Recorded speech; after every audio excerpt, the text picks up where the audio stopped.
Well, good afternoon, everyone. We just had a tour and a briefing of the Real-Time Crime Center. This is the first opportunity I've had actually to look at it. It is a force multiplier. It is an example of technology being used to help law enforcement and ultimately to keep people in the community safer. Let me just say also that one of the reasons I wanted to look at is this is something that we would like to see replicated around the state of Ohio, and something that we're going to be working on. Some of our major cities have this. Many of our other cities do not. Some of our mid-level cities actually have real significant crime that is big city crime, and they don't have this type of technology. So it's something we're going to look at from the state level to see what we can do to be of help. Shortly after the mayor was elected, I don't think he had even taken office. Not yet. We started talking about a lot of different things in regard to the city. And one of the things that the mayor and I talked about was crime problems that we have in all of our cities, particularly violent crime. That discussion has led to some additional cooperation, additional working together. Ohio is, as you know, a local government state. We have close to 1,000 police agencies in the state of Ohio. The role of the state, as I see it, is frankly to try to be value added and to help, not to interfere, not to tell the local jurisdiction how to run their police department or a local mayor, but rather to work with local law enforcement, work with local mayors, local officials to help. And that's what we have been trying to do. The use of technology is extremely valuable. It is, in fact, a force multiplier, and it enables law enforcement to pinpoint the actions that they take. The Real-Time Crime Center is certainly one example of that. With the support of the state legislature, we were able to set aside money from the last budget to target violent crime. In regard to the Real-Time Crime Center here, we were able to allocate $355,000 specifically for this center. And again, I want to thank Senator Dolan and the other members, Tom Patton and others of the legislature who were able to supply this money. We also, out of that particular bill, set aside $163,000 to the Cuyahoga County Sheriff's Office, working with other local law enforcement agencies around the county. Also, out of that same bill was $149,000 for East Cleveland, again to target violent crime. In addition to that, there was $1 million set aside for the Cuyahoga County Crime Lab. These are all very, very significant. In addition to that money that was set aside out of the general fund, working with the legislature, we have set aside $250 million to go to local law enforcement throughout the state of Ohio. Local law enforcement is now in the position of applying for that money. $175 million of that $250 million goes to targeted violent crime. $75 million of that $250 million goes to police wellness. Police are under tremendous strain, tough to be a police officer at any time, and so that money has been set aside for the local jurisdiction to come up with programs to help police wellness and help mental health issues and other issues to support police. What is unique, I think, about this $250 million is that we rely on the local jurisdiction to decide how to spend it.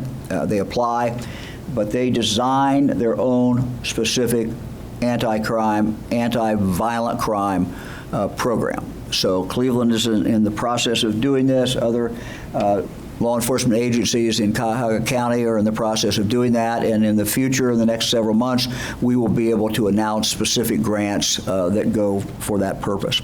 I also want to mention something else that came out of discussions that I had with the mayor, and that is the Protect Initiative, a joint effort with Cleveland Police Department and the Ohio State Highway Patrol.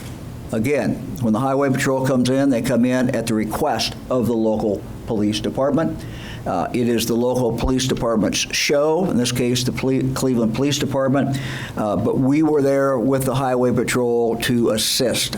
That program should be looked at as where we are able to surge resources in and coordinate with the local police department, in this case, the Cleveland Police Department. We've also done it with Youngstown, and we've done it with several other departments. And we'll continue to be available to do that, to surge in for a 3 or 4 day period with a specific plan, a plan that's been outlined by the local police department. Again, that program was to saturate areas of high crime in Cleveland.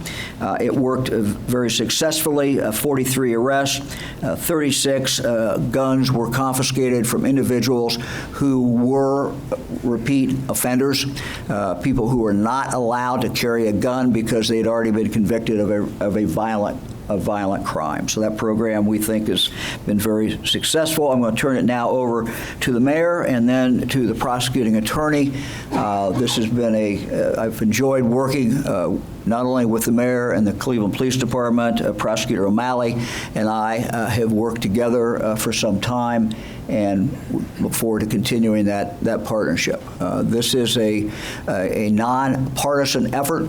I think when you deal with public safety, when you deal with the safety of a community, politics should have absolutely nothing to do with it. And let me just say that in both cases, with the Cleveland Police Department, with the mayor, with the prosecutor, I've enjoyed this relationship and look forward to continuing to do that to help protect the people of Cleveland and the people of the state of Ohio. Mayor, let me just turn it over to you. Thank you. Governor. Great working with you. Appreciate it. Likewise. First, I want to just thank Governor Dewine and his entire leadership team for all their support to help the city of Cleveland keep our streets safe and secure. The grant that supports our real-time crime center is going to go a long way to make sure we have more technology to fight violent crime and better intelligence to be more precise to fight crime where it exists all across our city. The governor mentioned the work that we're doing with the Ohio State Patrol, and this weekend is a prime example of the fruit of that partnership. Through the Operation Wheels Down effort, we were able to get 15 ATVs and dirt bikes off the streets, 15 arrests as well, too. And I know through our coordinated traffic enforcement program, we'll be able to get more guns off the street as we prepare for the summer months ahead. And as mayor, it is my number one priority to keep our streets safe and secure, and I will use every resource I can from anybody across the state and across the country to keep Cleveland safe, and we're just so grateful for the partnership we have with the governor and his entire leadership team. Thank you so much. Yeah, appreciate it. Thank you. I want to thank you. I want to echo the words of Mayor Bibb as well. When he came into office, he pledged to allow law enforcement to enforce the laws of the city of Cleveland. And I want to thank him, the mayor, for doing just that. The last 2 weekends, we have seen the Cleveland Police Department working in partnership with the Ohio State Highway Patrol, and through the great working relationship that they both possess, to begin the slow process of stopping the madness that has been occurring on our streets. So I want to thank both of them for getting together, hearing the voices of the city of Cleveland, and saying enough is enough. So again, last weekend we had a search warrant where we got 6 ATVs and a stolen Charger. This weekend we had 15 more arrests, and certainly the people of Cleveland know that their voices have been heard. So I want to thank them on that. I also want to thank the governor. Also, my office had received a $250,000 violent crime reduction grant specifically to assist us in putting together NIBIN hits throughout the city.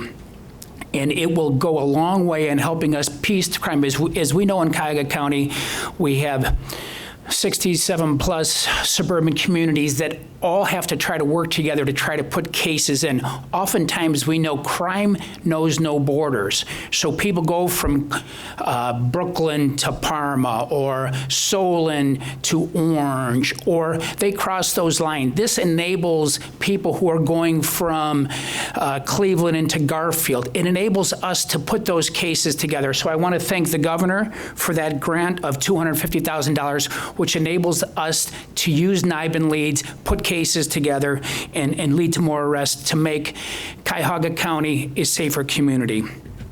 And again, I just want to thank the great working relationship that has occurred both on the state, the county, and the city level to begin the process of making sure everybody within this county feels safe, no matter what community you live in. Thank you. Thank you, Governor. Be happy to answer any questions. I have a question for Governor and Mayor Bibb. Mayor Bibb, you were just saying that safety on the streets is your #1 priority. There was a 14-year-old girl who was killed in her own house. How is this real-time crime center helping this family? Well, I'm not going to comment specifically on that matter as it's currently under investigation by the police department. My heart grieves for that family.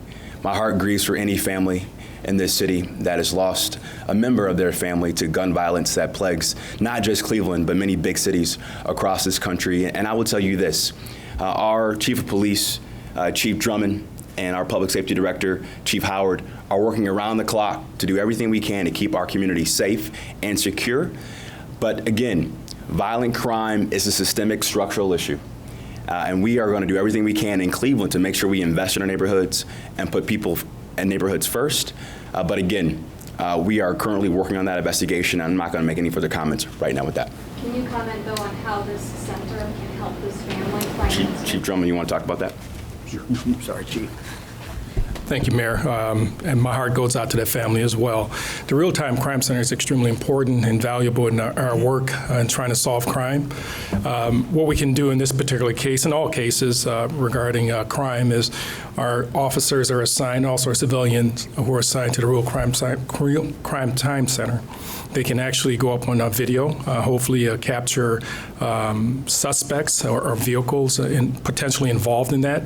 With that information goes down to our people on the streets real time, so they can start their investigation. So we're very hopeful that something was captured, whether a vehicle or a suspect was captured with the surveillance videos, not only from the videos or cameras that's up by the city, but also civilians as well. We have the ability and capacity to take that particular information or video and also enhance it and get it again to our detectives who are on the road, real time, hitting the streets, trying to get suspects, trying to get witnesses and so forth, so they can hopefully find someone or individuals responsible for this and bring them into custody and hopefully prosecution. What would you say the rate of ID on suspects is with the real-time crime center? I don't have those stats readily available, but that's something we probably can provide.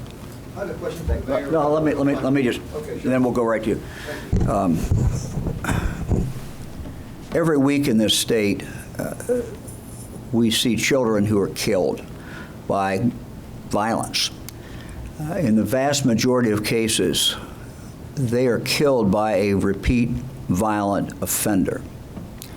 So when we talk about this center, what can this center do? Probably the most important thing this center can do is to get the violent offenders off the streets before they kill someone else. And this is a very excellent tool. It enhances what police can see. It enhances what police can do. And it enables them to pinpoint what is going on. So when that investigating officer can get better data, better information as he or she is doing the investigation. So the answer to our crime problem is to get violent offenders off our streets. It is a relatively small number of the violent offenders in our society.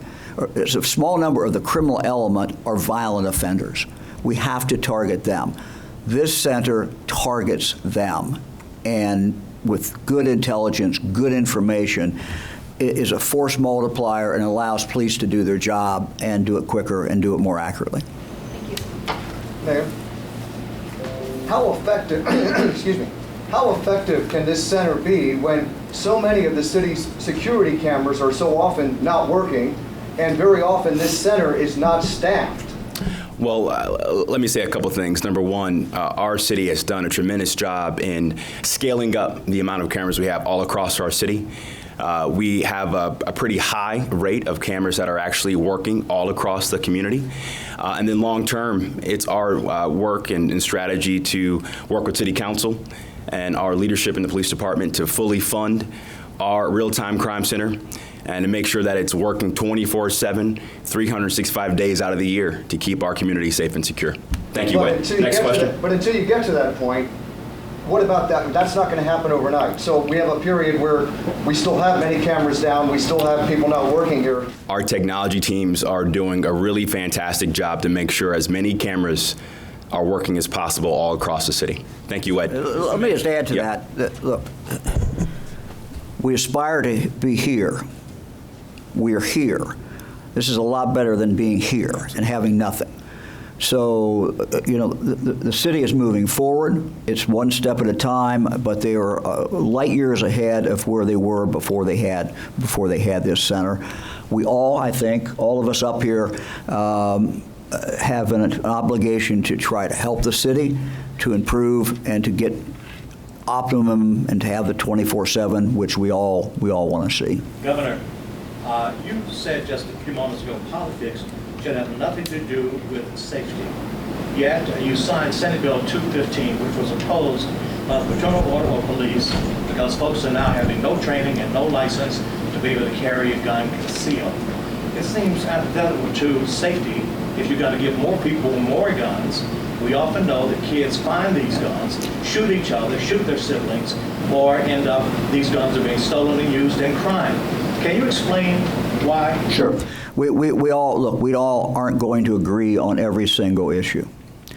But we have been able, in the last 3 years, to do a number of things. One of the things that we have done, for example, to make it a safer community, has to do with outstanding warrants. When I took office, only 10% of the outstanding criminal warrants, many of them for violent offenders, only 10% were being put into a national database. So if someone was in Cleveland and they went to New York, or they went to Pennsylvania, or someone was in Toledo and they went to Michigan, and that police officer in that second state pulled them over, they would have no idea that person was wanted for a violent offense. And if that person went into another state to buy a gun, a criminal, a violent repeat offender, but that was not in the database, then that seller of that gun would have no way of knowing that, and that gun would be sold through no fault of the seller, but because it wasn't in the database. 10%. We're now to 90%. So we are investing in our police in an unprecedented amount of money that this legislature has approved at my request, an unprecedented amount of money that's never been put into police departments before, and we're going to continue to do that. So yes, there's areas where we might disagree, but there are areas where we can come together. And my governing philosophy is this: we can disagree on things. Let's admit we disagree on certain things. But there are many, many things that we can agree on. And I think one of the things that we can certainly agree on is we want to fund our police, we want to give them the technology that they need, we want to give them the tools that they need, we want to support them. We're doing that. Agree to disagree, Governor, is fine. But looking in the face of a mother or a sibling who has been had someone killed because a handgun was lying around is very little consolation. And in terms of that, your answer to me was about database, not about putting more guns in more hands in the city of Cleveland and the state of Ohio. Look, before that bill was passed, we had these problems. So for anyone to say that that bill caused all these problems is absurd. The problem is we have too many violent offenders out there. We are resolved to lock them up. Thank you. Who else? Question for the mayor, maybe the chief too. As I understand it, the legislation that was passed to seek this grant said you're going to use it for cameras with license plate reading technology and drones. Is that still your plan? And how do you plan to use that technology on the street? I can speak a little bit to it, and then Chief Drummond can weigh in.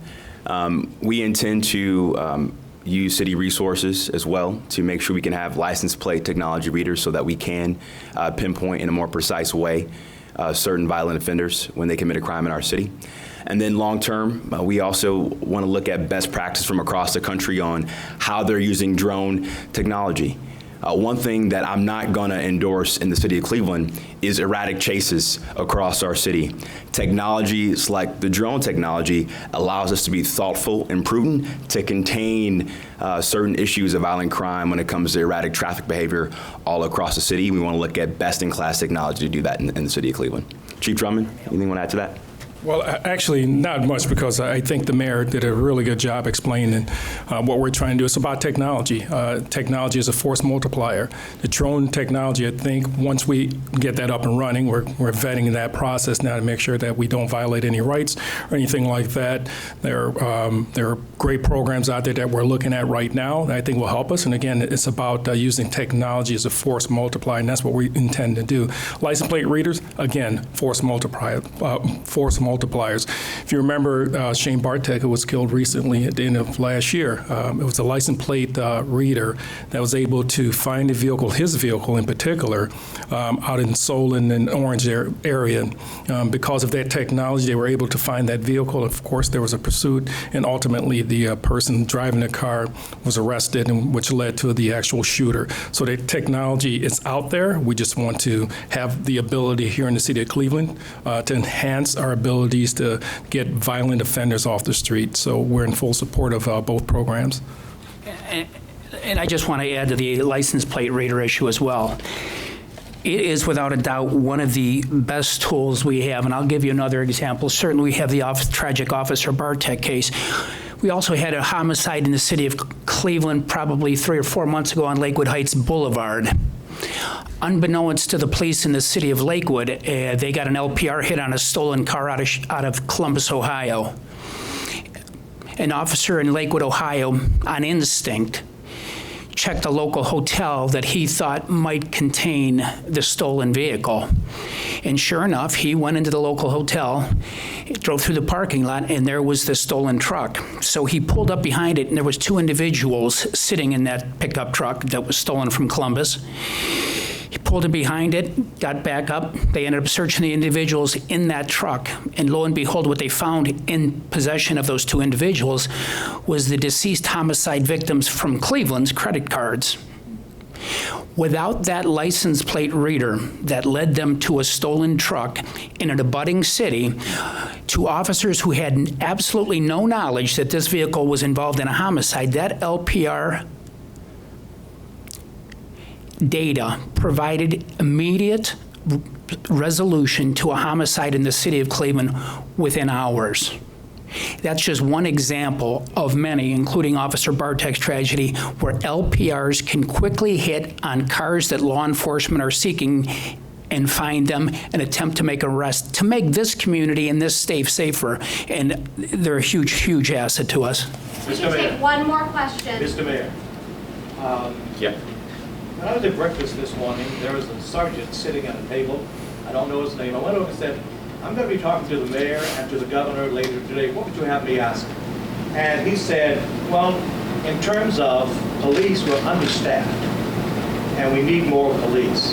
Yet Cleveland hires, trains, and deploys police only to have them lured away to suburban communities. He said we need more money to maintain those cops. What is your answer to that particular problem? Well, when I talk to my mayoral colleagues across the country, it's an issue that many mayors across this country are dealing with right now. We're down roughly 222 officers in the city of Cleveland. I know it's a major structural issue that we've been dealing with for years, and I'm not going to speak right now on where we are with negotiations with our police union, but know that fixing this problem is a core priority for me as mayor. Thank you. Thank you, guys. Appreciate it.